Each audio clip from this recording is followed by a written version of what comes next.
Hi, welcome to Chad's Silversmithing. Today's quick tip has to do with making prototypes.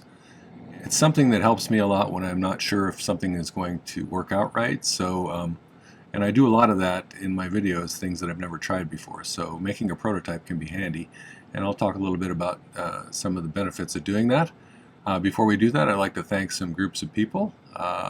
My patrons over on Patreon are my core group of supporters. I have a new one. Caroline, thank you for signing up. I appreciate your support.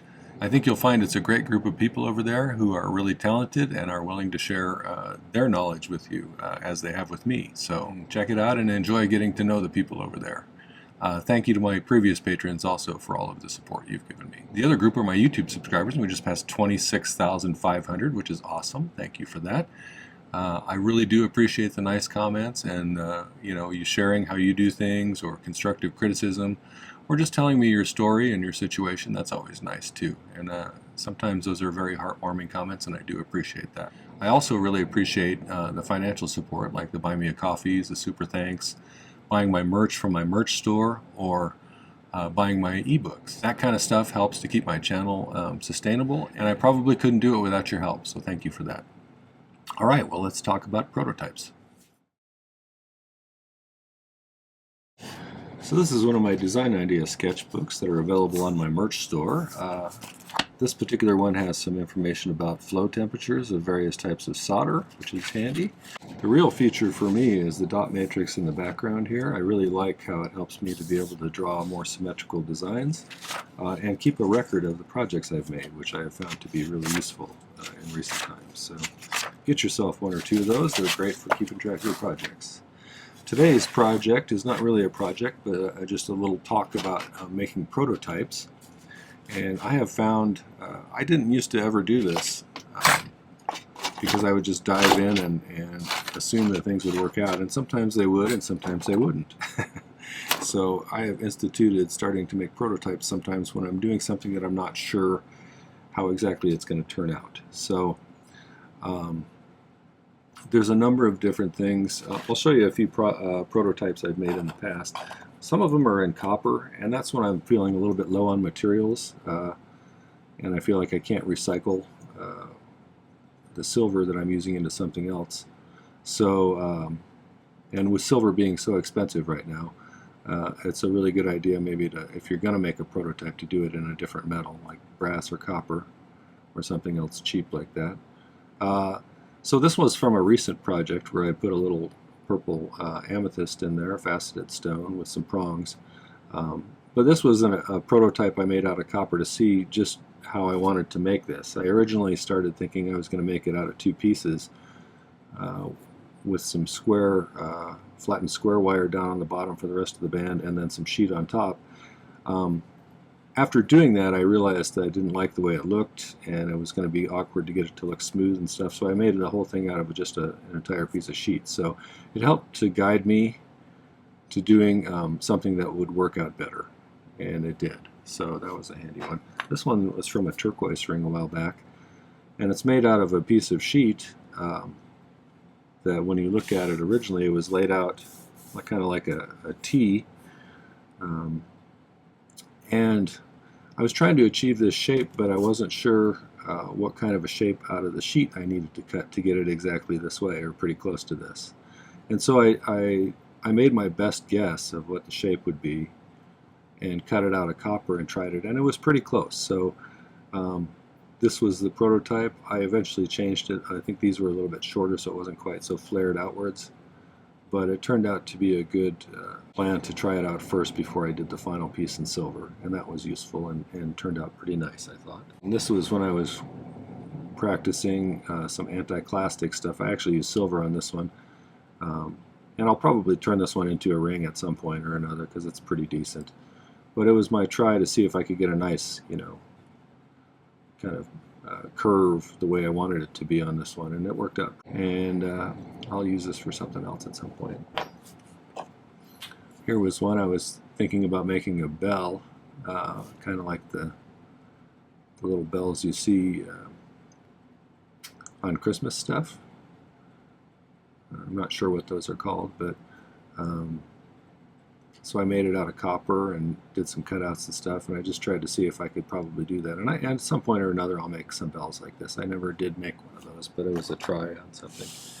If you've been around for a while, you've probably seen the cover of my first ebook, which was 2023's, and this was a prototype piece just made out of some scrap I had laying around to see if I could make something that looked like a kiwi that was cut in half. And it looked pretty good, so I went ahead and I used this as a trial run to see how it was going to look, and then I made a full circle one, which eventually I sold at a show to a nutritionist, believe it or not. So that one helped me to see whether it was worth trying to do it the way I was thinking of doing it, and it worked out okay. This was from some, I was trying to figure out how I was going to do some kind of ancient Greek looking earrings that were hoops. And so I did a little bit of a trial run with some scrap, and it worked out okay, so I ended up using something similar to that. Sometimes you get an idea, like I was thinking about making some earrings that had a nice, movement this way and hung well, but my plan to make it out of these little discs, I didn't like the way they hung, and so I ended up not using it in this particular configuration because it just kind of hangs like that. It actually probably would be okay, but I ended up going a different direction because I didn't love the way the prototype came out.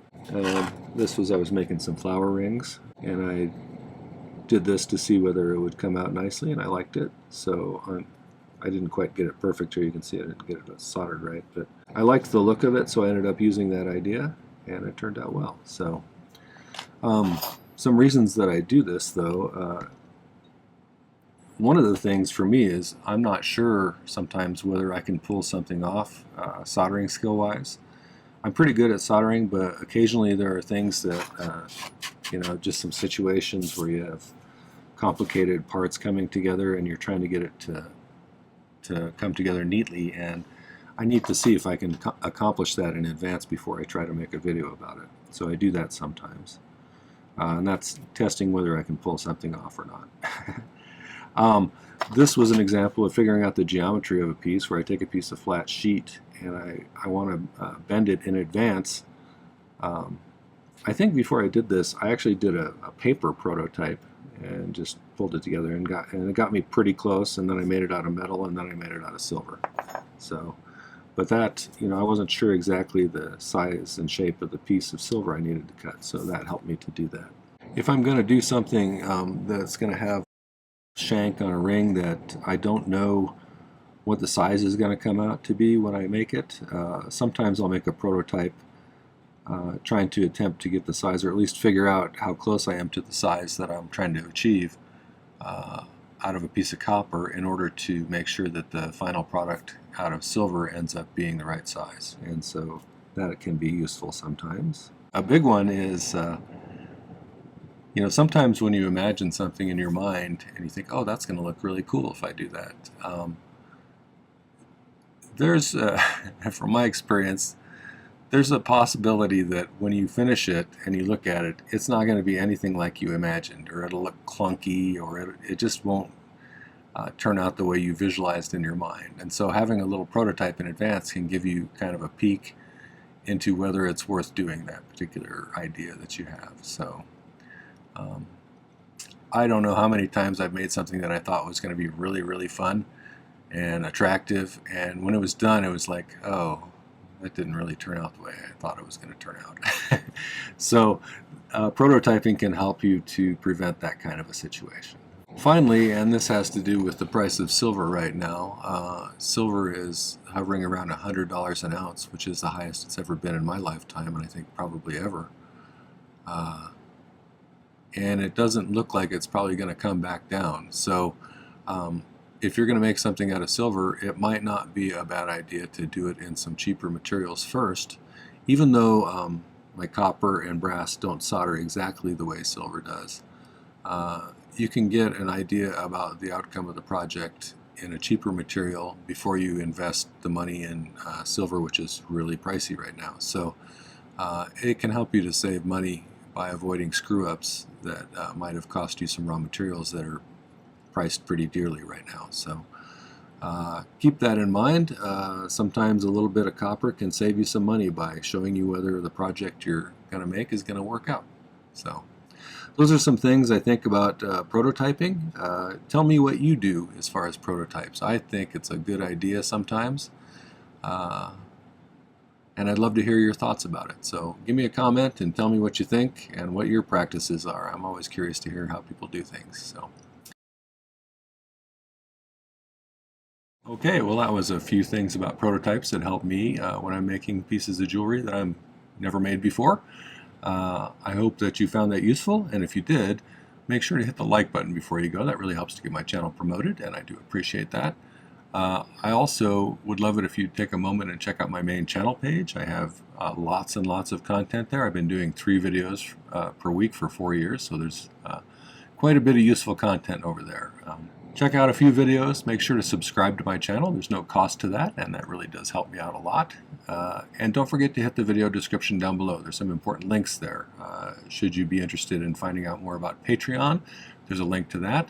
There's multiple tiers of memberships with different privileges tied to them. The lowest one being just getting rid of YouTube advertising, which is nice. The other ones include some things like live streams and exclusive videos just for Patreon. So check it out. It's a nice community with a bunch of cool people over there. There's a link to my merch store if you want to get yourself one of those nice design idea sketchbooks that I talked about.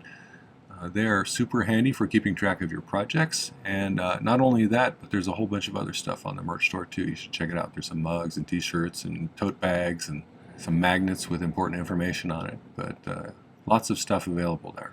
So get yourself a nice present. Finally, there's a link to my ebooks, my most recent one being 2025s. That covers all of the videos I did during 2025 and includes a page for each of them with a link to the video, and a picture of the sketch I drew, a picture of the final product, a list of materials it takes to make the project, a difficulty rating, information about the stone if there's stones in the piece, and some notes I made about the project, things that I might have learned from it or things I might do differently, or did I feel like it was a successful project or not? Sometimes things don't turn out the way you expect. So it's a great way to have a whole bunch of projects right at your fingertips and a nice way to support my channel. So thanks in advance for that. I appreciate it. All right, well, take care. Happy silversmithing.